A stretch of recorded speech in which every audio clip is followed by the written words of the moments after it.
2.5 weeks after the release of Final Fantasy X-2 on the PlayStation 2, two titans of the RPG industry merged together, Squaresoft and Enix.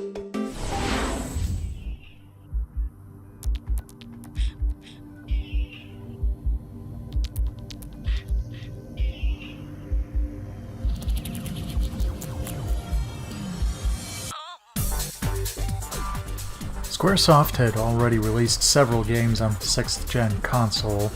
Final Fantasy X, 11, X2, and Kingdom Hearts are the most notable. There were a few other experiments during this short era that are worth mentioning.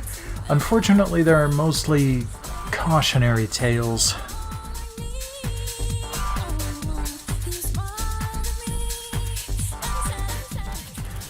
The first game released by Squaresoft on the PlayStation 2 was, of course, a racing game. Driving Emotion Type S. Yeah. I mean, I know this is the company responsible for Rad Racer, but holy crap is this game hard to deal with. The graphics and music are decent enough, but Square rarely has a problem there. The big issue here is in the gameplay. I kinda get what they're doing. Steering works sorta like a regular wheel where it doesn't tend to automatically recenter when you let go. But that's fine if you're using a wheel, but not when you're using an analog stick. The result?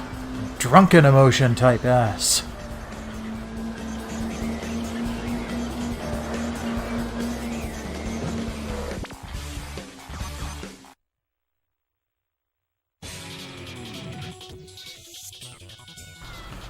Their next release was a little more divisive.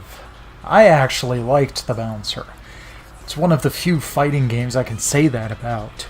It was one of the first PS2 games to feature anti-aliasing to smooth out the jaggies, and depending on which character you choose for a given fight, the storyline can be affected from a new bit of dialogue to a fully branching path. It also supported the multi-tap for 4-player competitive melees.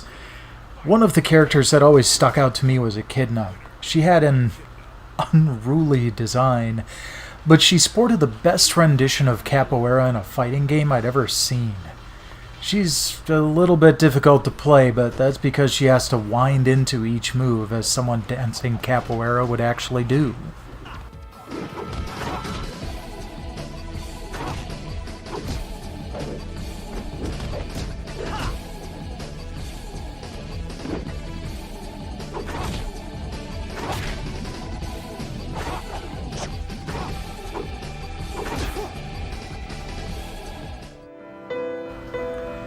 Squaresoft had a pretty good run after learning the ins and outs of the PS2's hardware from these first outings.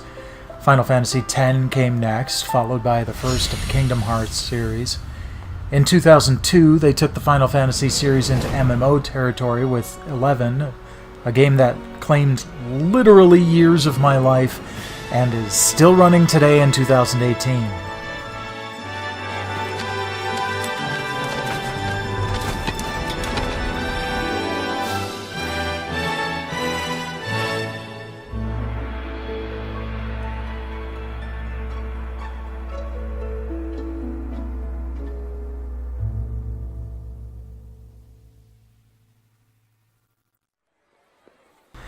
After Final Fantasy XI, however, they decided to dip back into another one of their old RPG properties, the Saga series. Unlimited Saga had, again, amazing music and a unique sort of sketch look to the graphics, but dear lord, that gameplay. They tried to hype it up as a game for the hardcore, but the battle mechanics depend more on luck and inconsistent quote-unquote rules than just being difficult. I was a fan of the Saga Frontier 1 and 2 on the original PlayStation. I was very excited for this game before its release, but I could get barely anywhere in this mess and have not played another Saga game since.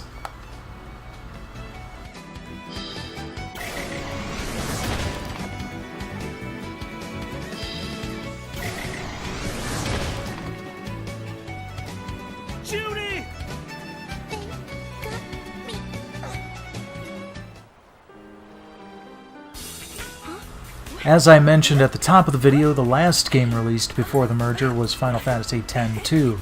Again, pretty divisive. Some love it, some hate it, but man, after Unlimited Saga, it was a masterpiece. Dance, Yuna! I want to see! It'll cost you. One moment.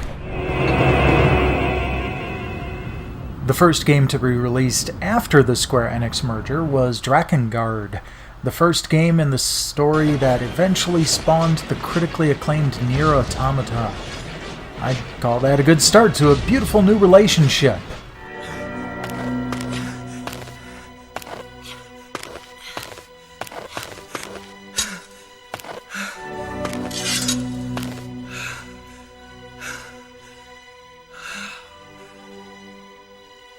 Now, your answer. A pact or death. We are united by our need to live. Well, Yes, a pact.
One more thing before I wrap up. It's a 5 Thursday month, so that means giveaway.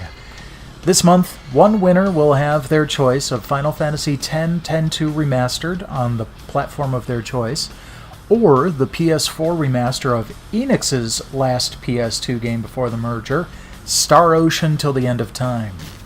Retweet one of the announcements for this video between now and Monday night at midnight Central Standard Time, and you'll be entered into the drawing.